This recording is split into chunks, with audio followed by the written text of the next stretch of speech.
Hi. Okay, I think we're ready. I'm gonna share it to Facebook. Okay? Hi.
All right, we're going live.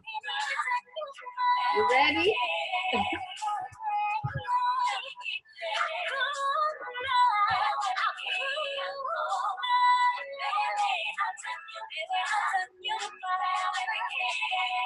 Okay, we are live on Facebook now officially. I'm gonna turn off my Facebook because I know it's live.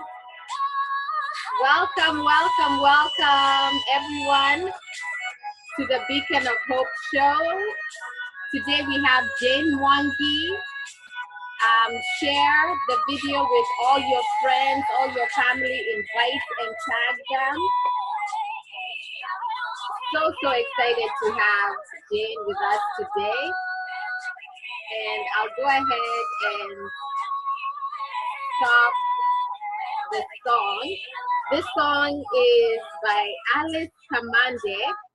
I have no rights to this song. It's called Wewe Peke, and it's a song selected by Jane Mwangi, and she loves this song, so I wanted to make sure that we played this song for her today as she tells her story on the Beacon of Hope show.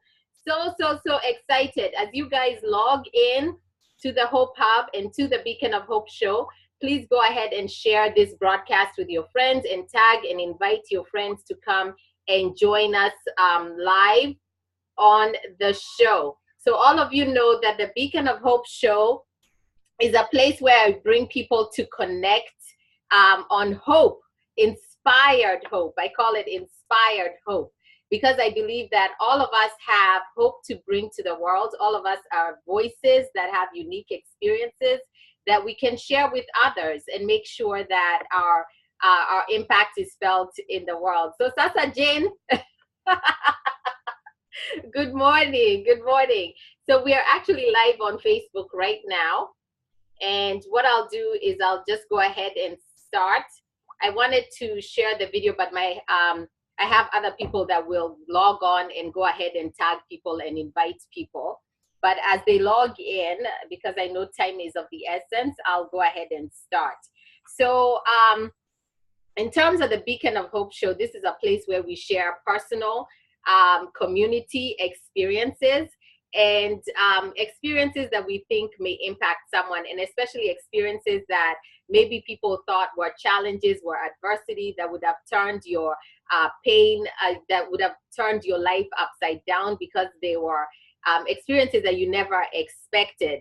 However, I know by meeting people like Jane Mwangi and other people that I've interviewed through this show, that these individuals have been able to turn their pain into purpose, their mess into message, and they've also been able to turn sometimes what they've gone through into mission, into nonprofit organizations and community causes. So today we have Jane Mwangi. And I'll go ahead and start. And this is what she had in her story. Hi, Grace Joroge, welcome. Please share this video out to your friends and to your family. Help me share it to the Hope Hub Mindset group. Okay, so life at its best is unpredictable. Things happen suddenly, unexpectedly, and such is Jane Mwangi's story, our beacon of hope for survivors and those whose life circumstances seem unsurmountable. Her story, as she will relay, is one of tragedy, adversity, and challenge, but also one of hope and one of unshakable faith in God's promises. Jane Mwangi is a journalist by education and profession. She's a prolific blogger. We'll share her blog. She's an inspirational and a motivational speaker.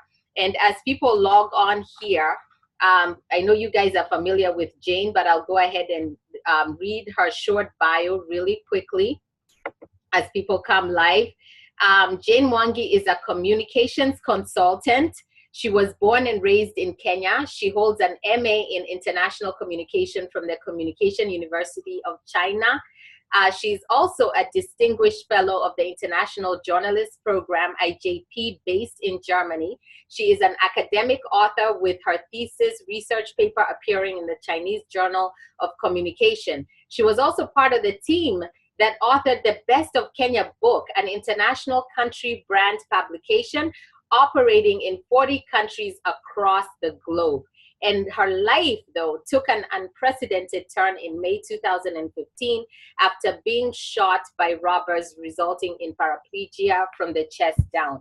Jane has been undergoing rehabilitation in Dallas, Texas, ever since she came to America. And during this time, she has become the recipient of the DEAR Diaspora Entertainment Awards and Recognition and the Mashujaa Awards. She has a number of speaking engagements to include the Youth Empowerment Gala, Victory Chapel Women's Christmas Dinner, Total Care Fort Worth, testimony in various churches in the DFW Metroplex here in Texas, and she is a faith-based motivational speaker inspiring hope and faith in the ability to rise up against all odds. Welcome, welcome, Jane Mwangi.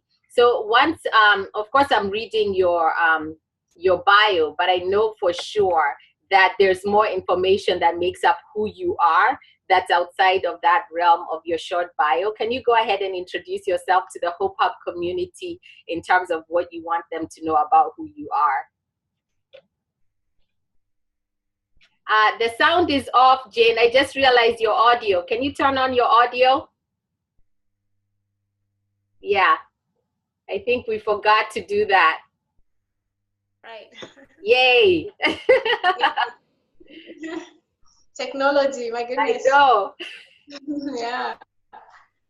So thank you so much for this opportunity to even feature on the Hope Hub. Yes. I'm delighted to be here just to share my story. And, you know, I know there's somebody out there who listen to my words and in one way or another, yeah, they will be inspired or strengthened in one way or another. Yes. So I really thank you for this. So just like you've read, I was born and raised in Kenya, in Nairobi, and in a family of 4. I'm the last of my parents. I mean, I'm the last child in my family. Okay. I'm the last one child in my family, and you know, I'm a born again believer. I'm a child of God. And I'm an optimist at heart. That's who I've always been. And yes. despite the odds that I have been through, you know, I'm still an optimist at heart. And another thing I like to say is that I'm a prisoner of hope. You know, just like it says, yeah, I know you are too. You know, just like it says in Zechariah 9:12 that, you know, I return to your fortress, all you prisoners of hope. For I declare to you today that I will restore double. So I am a prisoner of hope, and I stand on that word. I love that. And you know, I'm just all about. I'm a big advocate of reclaiming your life despite the odds, despite the cards that life has dealt you. Life, and that's what I live for, and that's what I live by, and that's what I stand for. Wow, I love that introduction, and especially given that you already know your life verse and the verse that you stand on. So whenever you go through any challenges, anything in your life, you can look at that word and you say, that's who I am. And that's who God Absolutely. says that I am, regardless of what the circumstances are in your life. So we titled this show, Jane Mwangi, Beacon of Hope for Survivors. And I think it's because we both believe that your story is one that is applicable to more than just someone who was a survivor of a shooting, because we know that survivors come from all walks of life. So it can be that, you know, a devastation, something natural, something physical, something mental that devastates your life. But survivors are those individuals who are able to continue to live after that devastation occurs in their life, and live, function, prosper, and even thrive. And I think that's what you have epitomized in your life since this incident happened in your life. So can you talk us through the events of the day that began your story as a survivor back in May 2015? And, you know, just highlight what you think you want to put forth to this audience and what you should know in terms of that story. And we can go back and forth if I have any questions on that. All right, thank you. Well, you know, my life, I say that I am living God gave me another lease, you know, at life, because in the month of May of 2016, in fact, this last Monday marked the 3rd anniversary of my shooting. Wow. Yeah. And that's interesting. So the events of that day, and I always say this, that, you know, that incident could have happened to anybody. I never fathomed in my mind that that would happen to me, that I would be confined to a wheelchair today. That was never anywhere in my thoughts. It was never anywhere in my mind. So this can happen to anybody. Yes. So just for those who do not know, those who haven't heard what happened, it was on a Thursday night. I was coming from a church service, a weekday church service, and as I was walking down from our bus stop, I was walking down to my parents' home. And as I was, it was around 9:30 in the night, and you know, it's a path that I walked on every day. I mean, it was so familiar to me because that's where I had grown up. So I wasn't worried at all. So as I was walking down, I was met with 3 young men, very young, barely in their early 20s, I would say.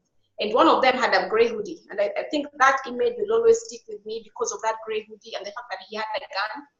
I think that has never really left my mind because he's the one, you know, who shot me.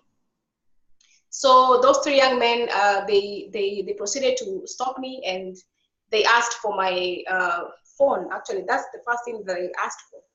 So when I gave them my phone, the guy with the hoodie, he grabbed my bag. Like I had like a bag, so he grabbed it. So when they grabbed it, and then he started to fidget with my phone. And then after fidgeting with my phone, he started asking me for my M-Pesa PIN number. And I think at that moment, I just froze. I could not remember my own PIN number. I tried to remember the digits to my PIN number. I could not. Yeah. Like, that's how frozen I was at that moment. And it all happened so fast because I can't even recall at what time, at what moment he shot me, because I just had this something like a force just pulling me up. Like I was raised up, and then I just, you know, fell on the ground. Then I remember, the last thing I remember was the guy who had shot me. He took his foot and he started thumping it on the, Oh my God. on the spot where he had shot me, and that was on the right side of my chest. So he started thumping on it, all the while asking for my PIN number, until I blacked out. I lost my next hours is what I have been told that happened, because I was unconscious for 16 hours. So anyway, I've been told that after my neighbors, now one of my neighbors had the gunshot and he ran outside. So when he ran out, he came and he found it was me. So he went and he ran to my parents, door, and he started banging on the door, asking my parents to come out. So when they came out, he told them, I think Jane has been hurt. Jane is lying just come, just come. So my parents followed him. Then when they reached where I was lying down, they found, so many of my neighbors milling around me. And one of them had actually put me in a sitting position, and he was trying to, wake me up because there was no sign of blood. So they were like, maybe I'm just in shock. So they were trying to awaken me. So that's when a neighbor said, no, we need to rush her to the hospital. So my parents and the neighbor and my brother, my elder brother, they rushed me to the hospital. And I was taken to like a hospital not very far from my home. Yeah. And when I got there, the doctor on call, when I was taken out of the car and onto a stretcher, the doctor panicked because the bullet fell at that point, because the bullet had been lodged in my sweater. So when the bullet fell, the doctor panicked and he said, no, you need to take her to, the biggest referral hospital that we have in Kenya, and that is Kenyatta. So I was rushed to Kenyatta.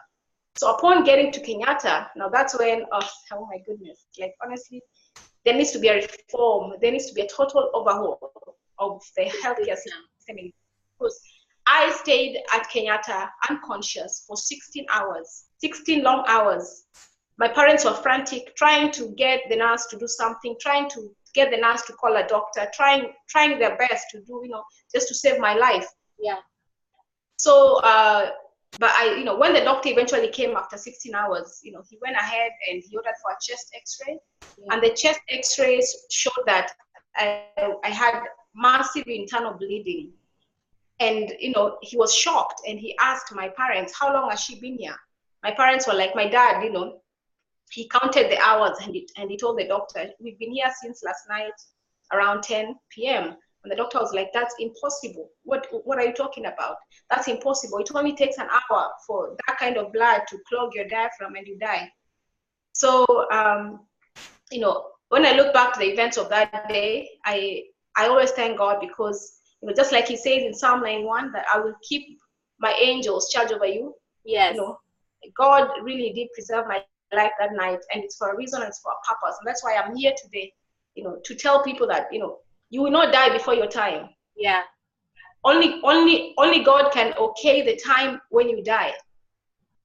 And what woke me up from the 16-hour, unconsciousness was when the doctor drilled a tube catheter on the right side of my rib cage so that, it can drain the internal blood. That's what woke me up.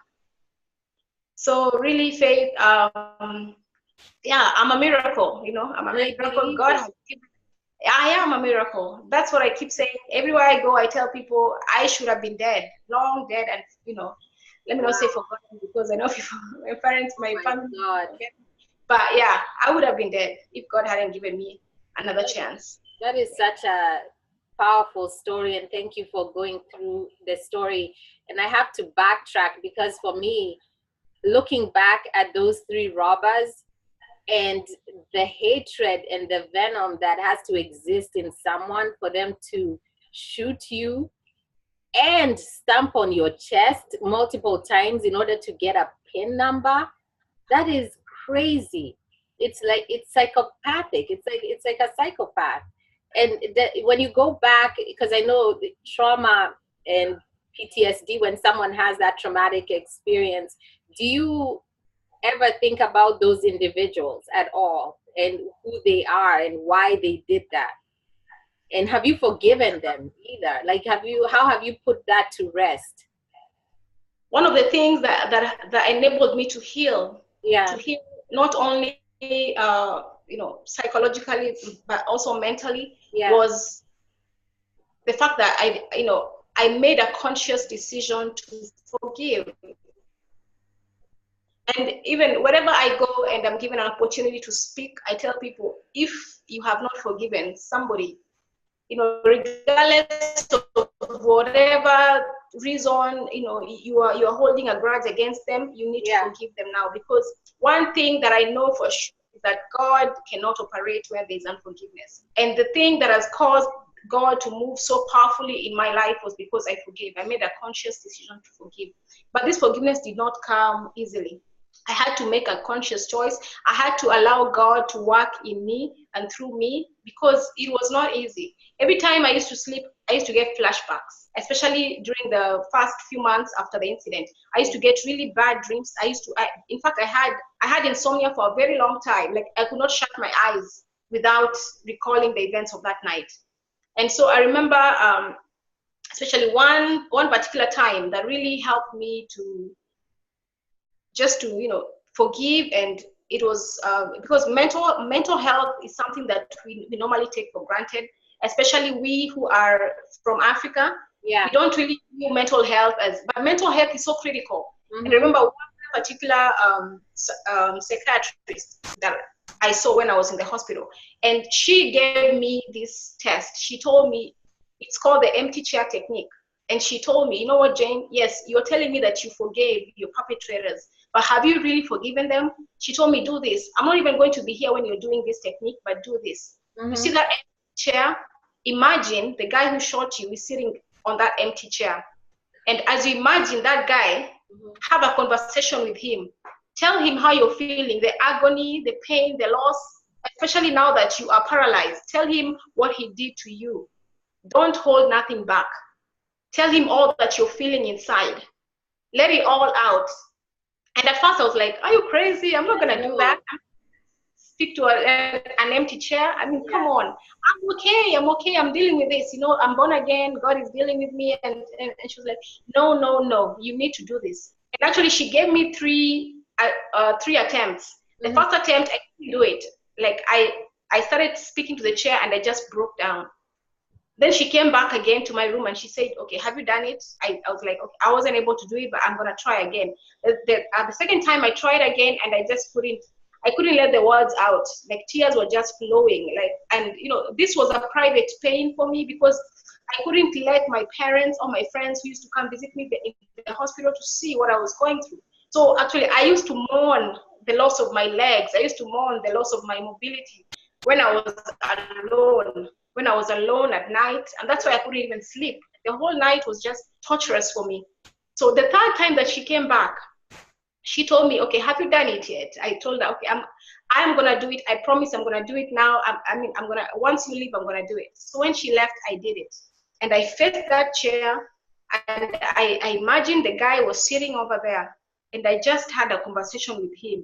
I poured out my anger and my pain, and the fact that, he took my legs away from me. The fact that I cannot even turn myself in bed because of him. The fact that, I'm unable to reclaim my life because of what he did to me. And that episode was such a release. I cannot even begin to describe how therapeutic it was for me. And when she returned, remember, I cried for hours.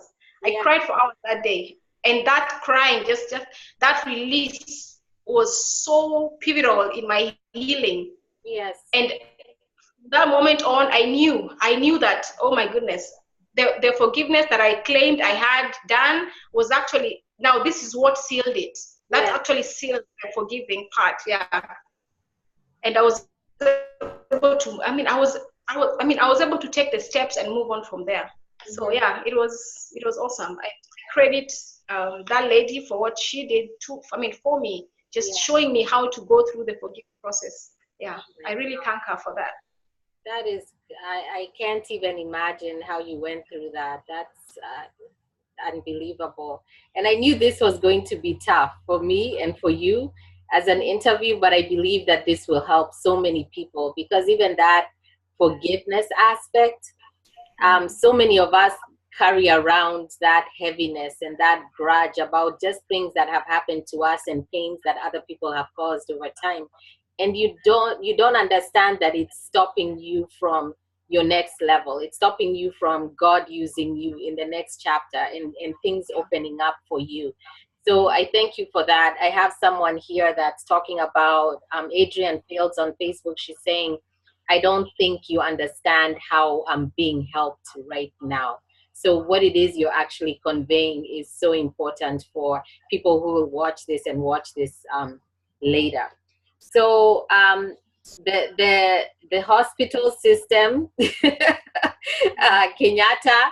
I mean, I heard you say it, but even for me, it's hard for me to comprehend that we still have places in the world where a human being could be laying on a stretcher unconscious for 16 hours with no one helping it. But if not for the grace of God, you would not be here today. I'm just so thankful because you're right. It's like miracles at work that God saw it. He had his angels over you in those hours, protecting you and keeping you. So can you walk us through you understanding that this was now going to be a loss? Who communicated that to you in terms of your legs and your paraplegia? Was it your parents who were told by the doctors, or was it the doctors who relayed that message to you? And what was your reaction to it? Okay. I start by saying that it was a pretty difficult transition. Yeah. You know, when the doctor came, and that was after, you know, after the incident, after the traumatic incident at Kenyatta, my parents demanded that I be transferred to another hospital, just okay. Near Kenyatta, but along Ngong Road, and I was taken to that hospital. It's Coptic, and so at Coptic, I was taken into surgery. First of all, I went straight to the ICU, then I was taken into surgery. Mm-hmm. So after the surgery, I went back to the ICU. So like the day after the surgery, that's when the doctor came, the neurosurgeon who had done the operation, the surgery. So he came and he said, Jane, I have some news for you. And, you know, we did your surgery, but I'm afraid you'll never walk again. So I remember thinking in my mind, you know, such news is it was very disorienting for me. It was very frightening. It was a very daunting, you know, process. And just hearing those words from the doctor telling me that I will never walk again, and I just remember just looking at him and just telling him, you know, God has the final word on my life. So if ever I'm ever gonna walk again, it is up to God. It's not up to you. Yeah. And you know, he looked at me and he was like, you know, okay, I know this is hard news to process, but you know, you can live to. I mean, you can always live a near to normal life. He started mentioning people, Kenyans, you know, who have, like, Kenyans who are in politics. Like, we have this MP in Westlands, and he was telling me that guy, you know, he's on a wheelchair, but you know, he's still successful. So it doesn't need to be the end for you. And I just remember just shutting him out. Like, I just shut him out, because I knew that, you know what, I'm not gonna listen to what he's saying. I'm not gonna. Yes, he's told me I'll never walk again, but I have refuted whatever he has told me. So, of course, my parents were told separately, like they were told in the doctor's office. And I thank God for. Oh, I think she's freezing up.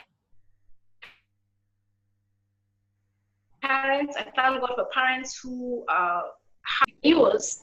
You know, they acted like nothing was wrong. They acted like they had not even been told anything. To the contrary, I mean, they were like, they were just there for me constantly, and their love really lifted me. Their love, and we never even spoke about it until I think a few days after, you know, about the fact that the doctors have said. But you know, I was trying to understand, how come I cannot feel my body from my chest down? What is going on, you know?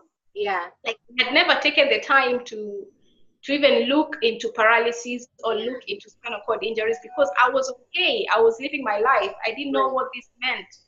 So after that point is when I started doing research. I started understanding, okay, what does this mean?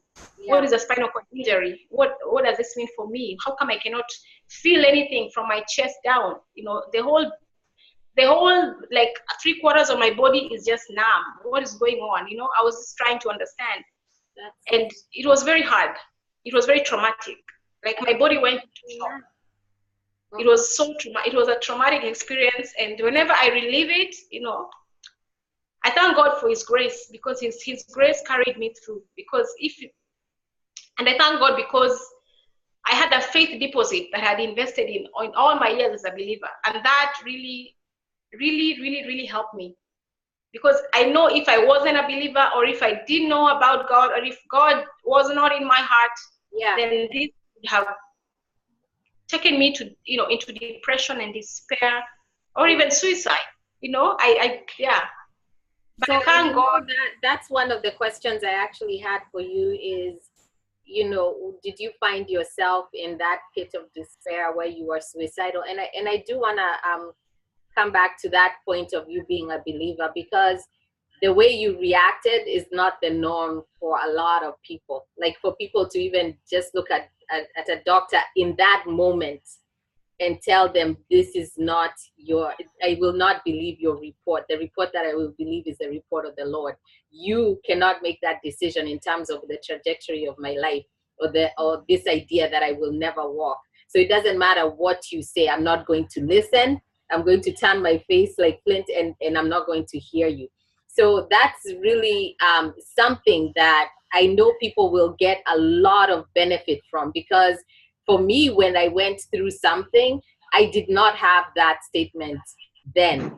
And so I went through a much longer period of recovery and understanding the word of God, because I hadn't had that faith deposit, right? So, but nevertheless, did you go through depression? Did you have any suicidal thoughts at any time going forward? Or was that just, you just decided, I'm going to focus on my recovery and my journey of faith?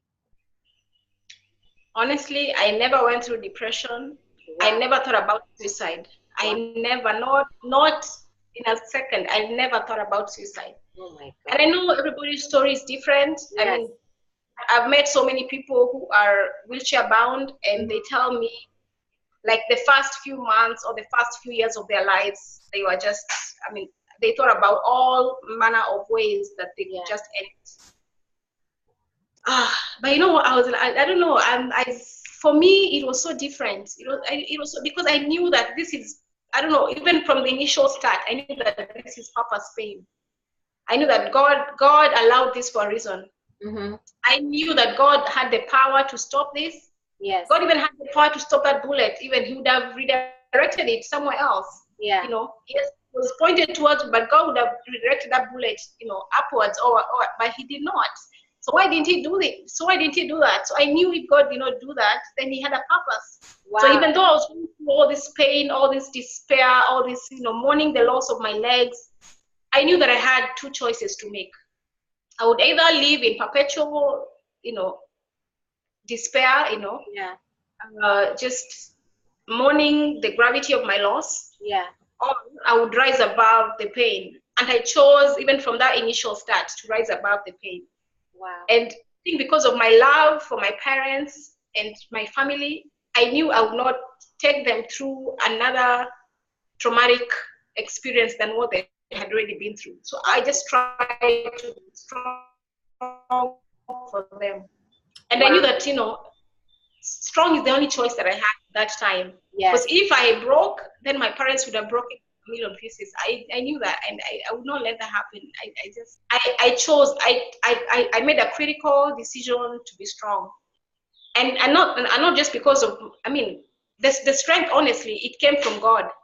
I would not have done it by myself. Mm-hmm. And I remember one of my very close friends, she came and she brought me an iPod, and it had worship music, like over 300 worship songs.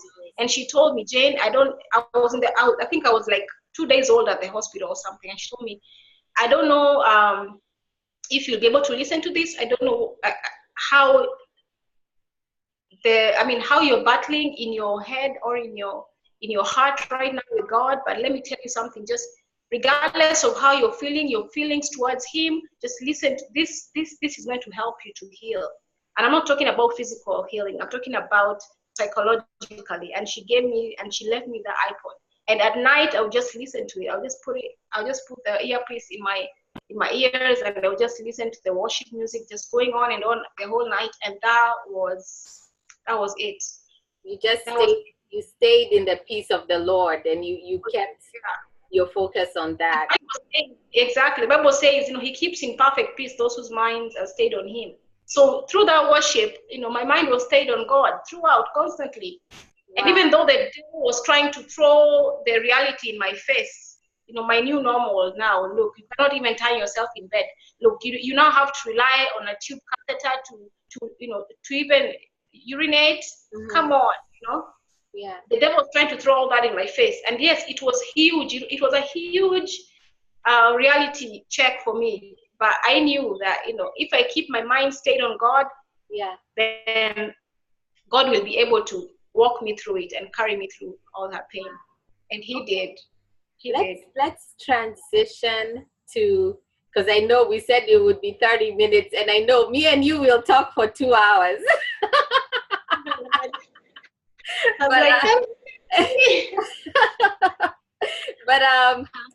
The transition to rehab in the US, which we're so happy to have you here in the United States, and also the Dallas community has embraced you as one of their own, and they're so supportive, and they love having you here. Can you tell us how you got that opportunity to come to the US for our rehabilitation? Oh wow. I always say, sometimes I give my story and I can't even believe my own story, because coming to the United States for me was divine. It was divinely orchestrated, honestly. Yeah, that is the only way I can put it. Because I remember when we started thinking about me coming to the United States, it was not even my idea. The initial idea came from one of my pastors back home, Pastor Benson Nganga, and I hope he's going to watch this. Oh, he's the one who said, Jane, we need to get you. He said, we need to get you to America for rehab. And through Pastor Ben and some of my friends, and also one friend of mine called Daniel, and so we started looking for rehab hospitals in the United States. Yeah. And I remember the time when we began doing that, it was I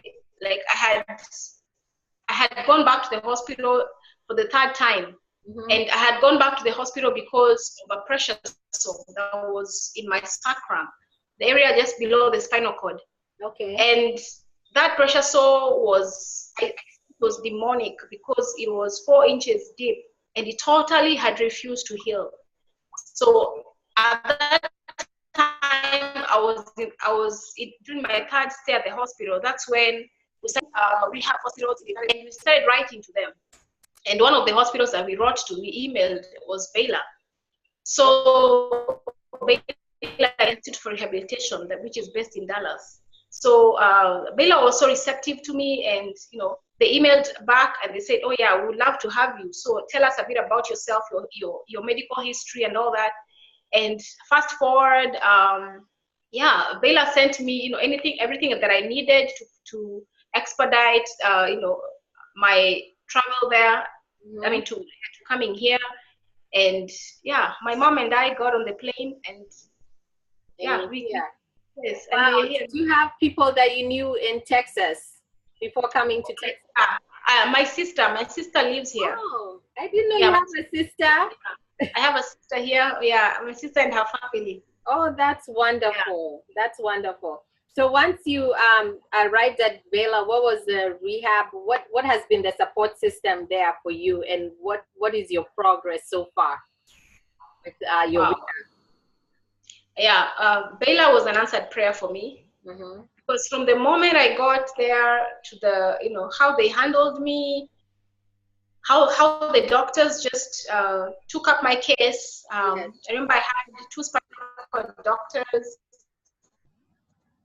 I had a physical therapist, I had an occupational therapist, and of course the nurses and the technicians. And oh God, every time I think about Baylor, I just thank God for Baylor, for what Baylor did for me.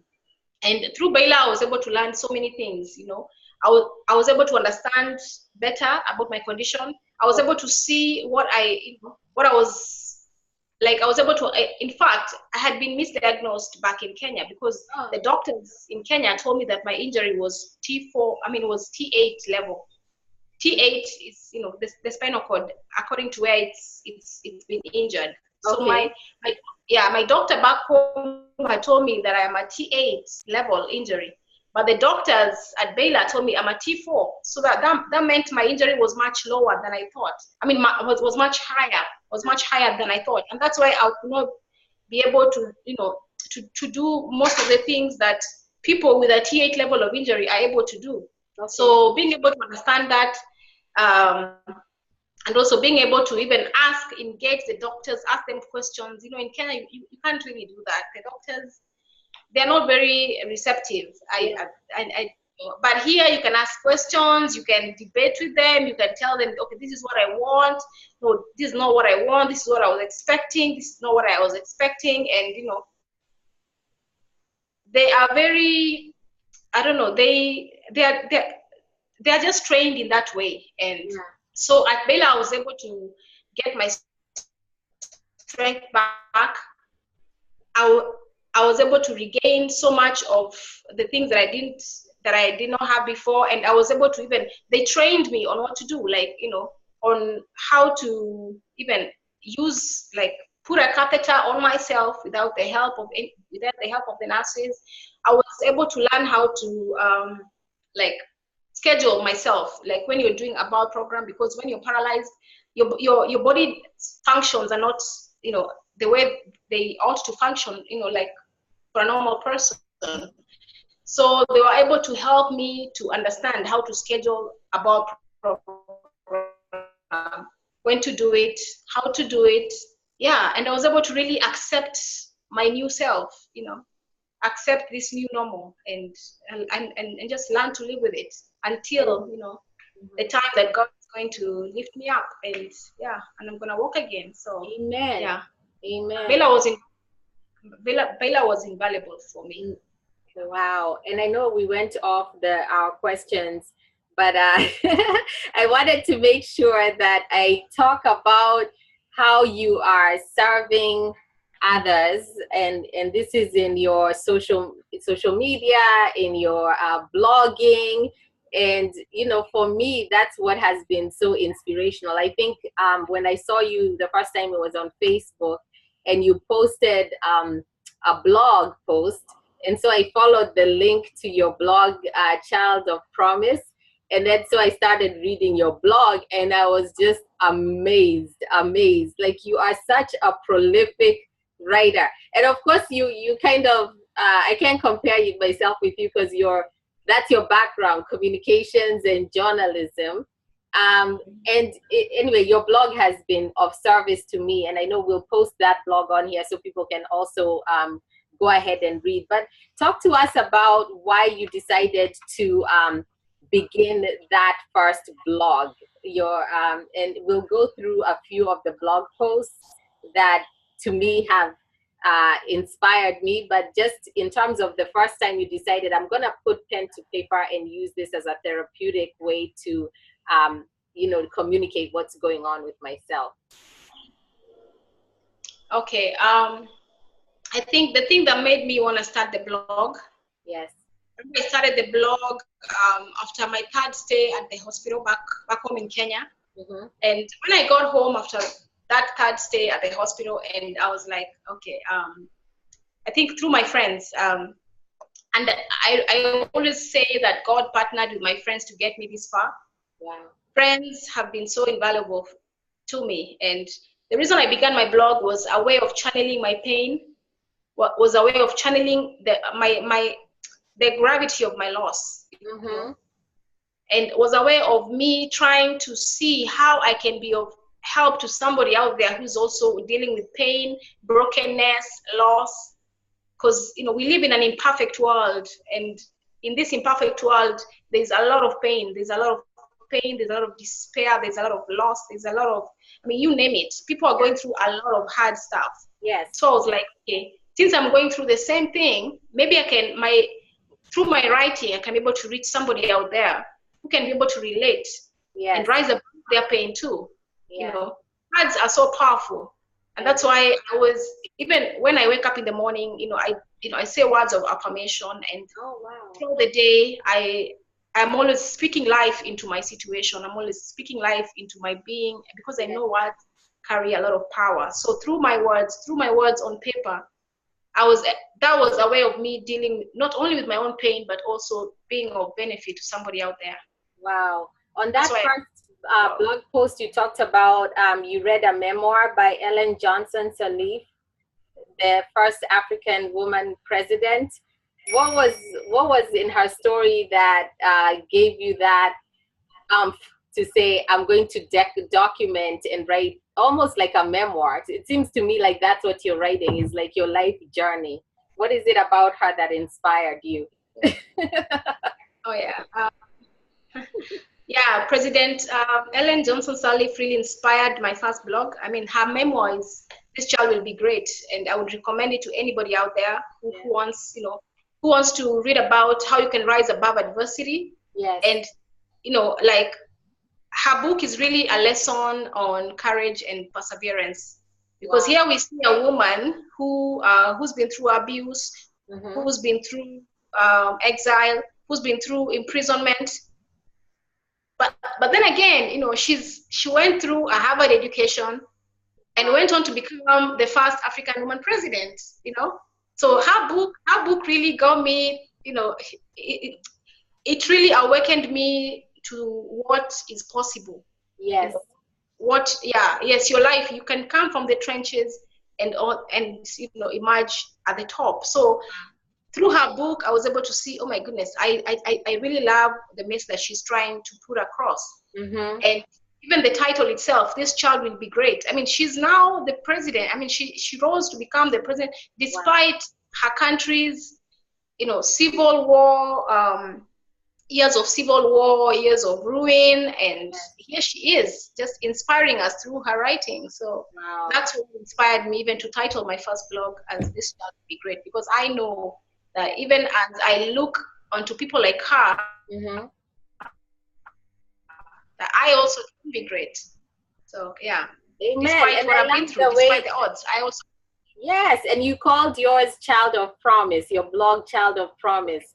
So I love that already, because you're already speaking about the future and the promises that God has in store for you. So is there a blog post that you think has been powerful for you that you want to share on this? Because I probably had like 5 of them, but because of time, maybe I should leave it up to you. I'd say I wrote one that said, "God is bigger than our storms." That was my favorite. I know. Yeah. I got that. I got that like inspiration from the story in the New Testament where Jesus was in the boat with his disciples, and then a storm was raging. And even as the storm was raging, Jesus was still lying on the boat, even as his disciples were frantic, trying to wake him up and asking him, "But, Lord, why are you sleeping when we are about to die?"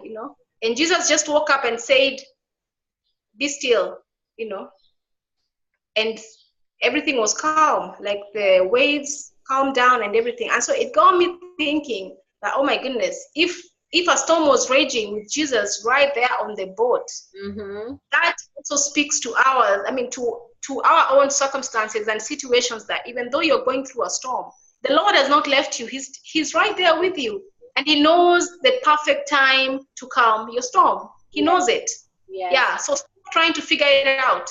God knows it all. He can decide today will be the time that I'm going to calm your storm. I'm going to tell you to be still. And that's why the Bible keeps on reminding us, of, be still and know that I am God. Be still. Regardless of whatever you're going through, be still and know that I am God. Just trust me. Yes. Trust me and be still.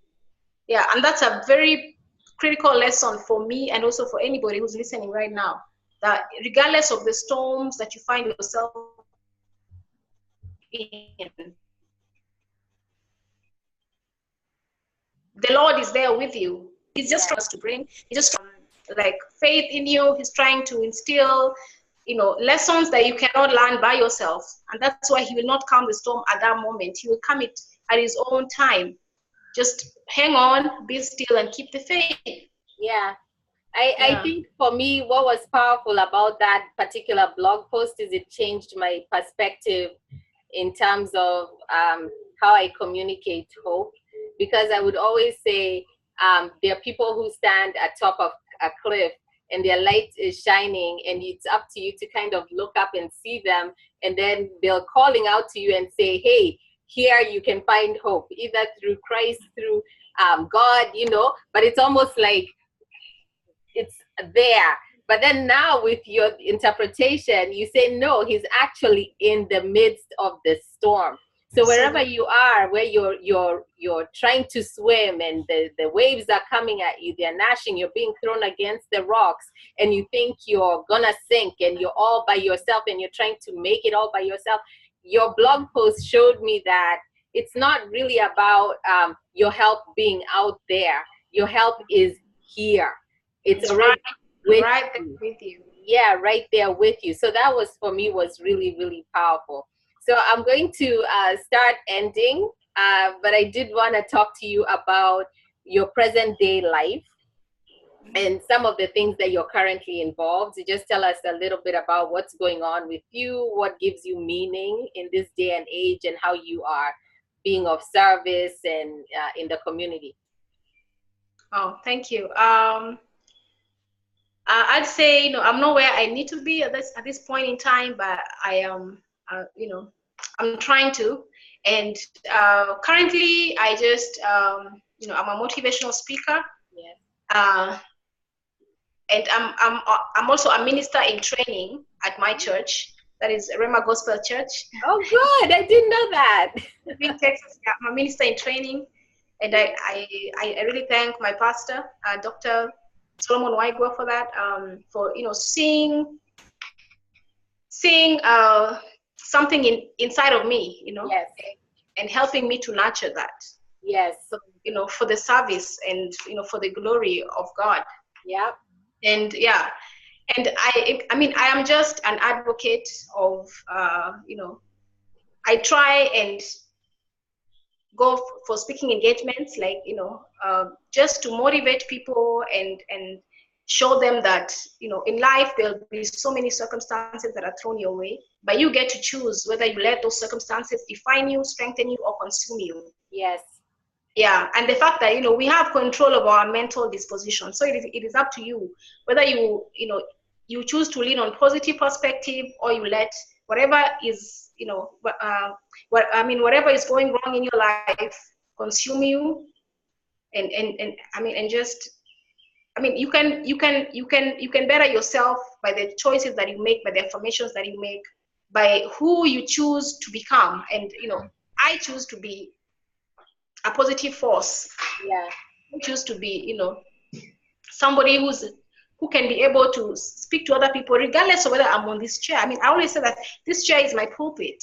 I never thought it would become my pulpit, because people think that when you're disabled, then your voice has been muffled. But no, it is up to you whether you choose your voice to be muffled or not. And I choose my voice. I choose to speak out. I choose to tell people, what, regardless. And I am so happy that I am able to even reach out to people also confined on the wheelchair, especially in my I go for rehab in a place called the Neuro Fitness Foundation.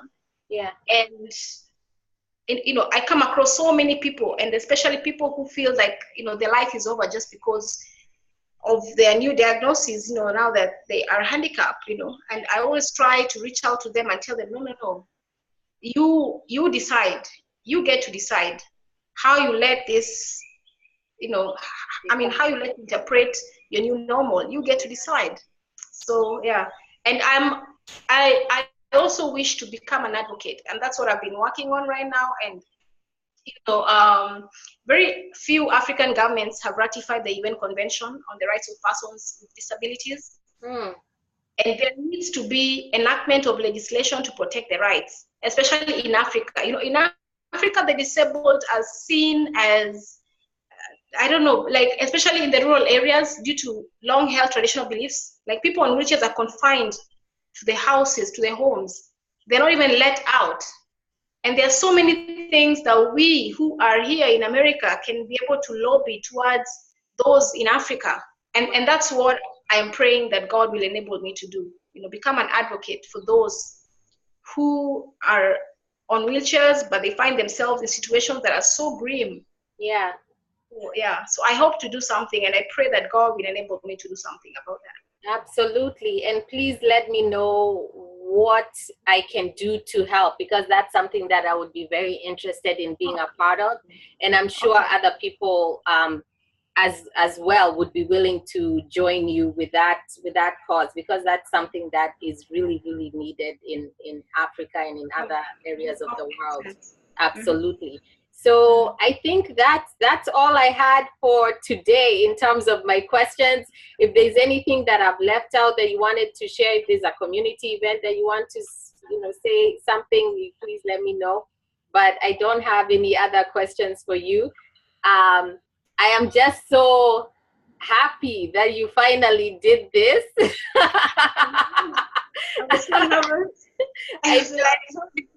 I know it takes a lot of courage to do a live video and to tell your story in front of people. But I think it's necessary because we the both of us know that when you share your story, it's not, your story is not just about you. It's also about the other people that need to hear it. And let me tell you, this will impact, your story is going to impact so many people who will listen to it, not just on this platform, but all the other platforms that God is opening for you and is also getting ready to open for you in the near future. So I just thank you for standing up and having the courage and saying, I'm going to do this live video. And I continue to welcome you. One of the things that I love about Jane is that you were one of the first people when I asked for people to share their story in writing, because people hate doing videos. You were one of the first people who penned your story, and I posted it on the Hope Hub. And so that really blessed me, because I felt like, okay, she gets it. She understands that it's important to tell your story and for it to be shared with the world. This word that I love, it's by Toby Mac. He says, don't be afraid to share your story, because your story could be the key that unlocks somebody else's prison. Wow. And people are living in self-imposed prisons. They could be prisons of despair, prisons of pain. So your story, somebody's waiting to hear your story so that it can unlock their prison. So don't be afraid to share your story. Absolutely. Thank you so much, Jane. Thank you to the people who watched. Let me see. There is Mary Kim, Jackie Kagwa, Grace Joroge, Jason Rodriguez, Adrian Fields, Purity Atekuhai, Hanan Jao, Wambui Wairima, Virginia Gombe, Binti Mwenyewe, Wambui Wairima. So there's a lot of people who were able to log in and watch this video on Facebook, and we will post it. We'll make sure that we post your blog so that people can follow you and also your social media handles. And you have a life already that is limitless. You're going places, and I just thank you for already showing others that you don't have to have limits in life. You can still have your hopes, your visions, your dreams, and work on something and have a purpose beyond your pain, adversity, and challenge. So God bless you, Jane Mwangi. And God bless everyone who watched on the Hope Hub, and we will end now. Kwaheri. Bye. Bye.